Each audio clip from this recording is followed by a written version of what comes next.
For my advanced post-production, I'm going to be looking at the use of 2.5D. This is a technique where you take a still image, break it down into separate layers, and create motion. This then gives the image a 3D effect, which gives the illusion of movement.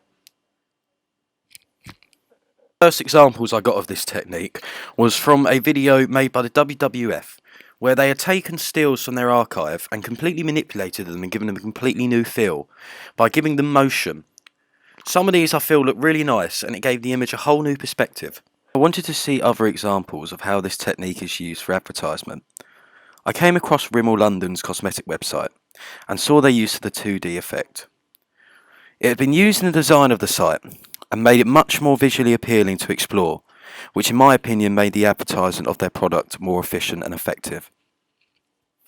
The same applies for another website I had found, representing a restaurant called Le Mugs. The 2.5D effect has been used as a breakdown tour guide, giving a smooth run through of the restaurant areas and menu in a fun, visually pleasing way. For this project, I'm going to be using photos that I've taken myself and photos that I've taken online. I want to make sure that I have a complete wide variety so that I can test myself when breaking down the layers. For example, some shots may have more than one person in, and some may have more than one object in. And I want to see how many times I can break down the image and see what I can do with that in After Effects.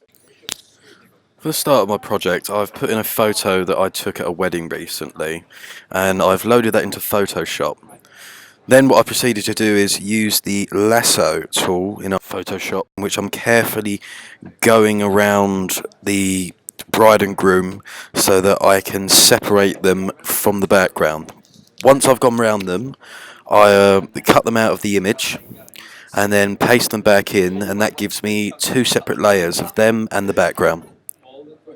After that, I used the clone stamp tool to take a sample from the background, for example the flowers and the wall, and try to bring it in, but I struggled with this. I couldn't find a pickup point, and because there were so many objects in the background, I couldn't get them all in one. Once I had completed my layers, it's important that you save the file as a PSD file. Once the photos and layers are into After Effects, I opened up a new composition. The reason why I've done this is it gives you a lot more options in what you can do, such as different frame rates, different ratios, and a lot more options.